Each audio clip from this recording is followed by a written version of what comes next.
Hi y'all, it's Nyx, your local neurodivergent witch.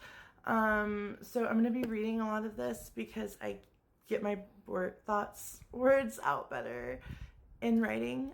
So I typed it out, but I wanted to make a video about who I am and why I started the social media presence and business and what it is evolving into, because it is and always has been constantly evolving as I learn and grow. I started this business 3 years ago after I was Baker acted. If you aren't familiar with that term, I did not want to be alive anymore. And I was hospitalized in a mental health wing at a local hospital. I spent exactly 2 weeks there. And they told me that I would not be okay as long as I was in the current relationship I was in. But I really didn't see a way out at that point in time. So they just medicated me to the point that I was barely functioning, and sent me home. And when I say barely functioning, I would literally fall asleep standing up. So it was actually really unsafe for me to drive and things like that. After I left the hospital, I looked around and realized that I really felt alone and I hated my life. I thought about a friend that I had that actually passed not too long after this. But he is someone who took all of the pain and everything that life threw at him. Not that he was perfect, but he took the pain that he had and did so much good with it. And I wanted to do that. He actually had a talk with me once about it not long before I moved here, and it really hit me after I got out of the hospital. I remembered, and so I started volunteering in a local community center, and it turned out not to be a good fit for me personally. But while I was there, I did my first market. We were raising money for the center, and we set up at the Pride Parade, me, my teenager, my ex, and his mom. We did, fairly well for our first market, and saw potential. We started doing markets. I started having a vision for a future with community, like actual real community, and hosting our own events. This is where my ex and I started really diverging in the business plans. He pressured me to open a flea market booth, and we did meet some really wonderful people there, but I wanted more. And the abuse continued to escalate the more I pushed for more. And unfortunately, I never had access to any of the profits from the events or market days. And I was very limited in what I was allowed to buy, what events I was allowed to do. And getting stuff done, even when I was allowed to purchase things for, make sure the candle is good. Even when I was allowed to purchase things, with the abuse that was happening, my energy levels it was hard to get out of bed, much less do anything else. So the fact that I was running the business at all was just, I'm lucky I was able to do that, to be honest. So there were things that I was able to purchase that I was never able to actually do anything with for that reason, because I know I talked about doing t-shirts and stuff like that with you guys.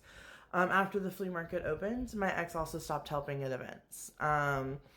He blamed being at the flea market, but he would only help at events if it was the only way we could do it, and it was obvious that we would make money. Even if it didn't coincide with days we worked at the flea market, he still refused to help. And he said he just didn't want to work that much. He spent most of his days watching YouTube in bed, actually, while I ran the business. I started noticing the abuse more. I started getting really upset about the lack of sharing the profits, the lack of support in my vision, the unequal workload, the constant just putting me down. I started fighting back. The abuse escalated. And that is really all that I'm willing to publicly talk about with. It's not fairly documented on my social media. But I did finally claw my way out. In order to do so, I unfortunately had to pretty much burn my world down. And I relocated to Gainesville, Florida, September 1st, and have been trying to heal ever since then. When I looked around at the ashes, my family, my teenager, my new partner, and we've been looking for the pieces that meant the most. My teenager pointed out that when we did events, the vending was not where my heart was. A lot of times I'd end up giving away little items, especially when the kids came by. My interest has really been more in creating a community, sharing experiences that will heal our souls together. So we are refocusing the business. I'm going to be making content about my spiritual journey and my healing journey. We will have items for sale. We'll be building a website and be selling things locally here in Gainesville, Florida. I might go back to Jacksonville for an event or two. So I will have my items for sale, but we're going to focus more on handcrafted items. I'll have some consignment from local artists. From Gainesville, Savannah, Georgia, Jacksonville, Florida. Other people that I've met on this journey that are also healing. I've told people over and over, and I really mean it. I feel like the fates intervened in my life one night in April when things started escalating to the point that I couldn't ignore it anymore. And other people started to see it and begged me to leave and basically dragged me kicking and screaming out of that house.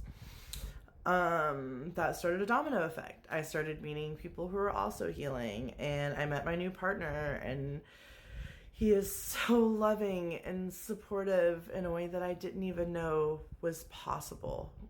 I didn't know that I could be loved this way and supported this way, and that's not even what I wrote here, but the new direction has become community. No one should ever feel alone. We're starting with planning events, making content online. I'll have consultations available to help others create ceremonies, spells, whatever you want to call it, in your spiritual journey. With items that'll be easy to find in your home, local farmer's market, or grocery store. Our events will focus more on building a community, and be more event with a market, and some of them probably won't even have vendors. We'll see based on some of the things we have in mind. But they're going to be more based on communities and having things to do together than markets. And eventually we'd like to purchase a former library or school and have a place to host our own events and have space for artists and vendors to rent, and have a community center that is just for those of us that feel left out, the neurodivergent community of all ages, including teenagers, because as my teenager pointed out, they are often left out. So if you're still listening, hi, I'm Nix, and it's nice to meet you.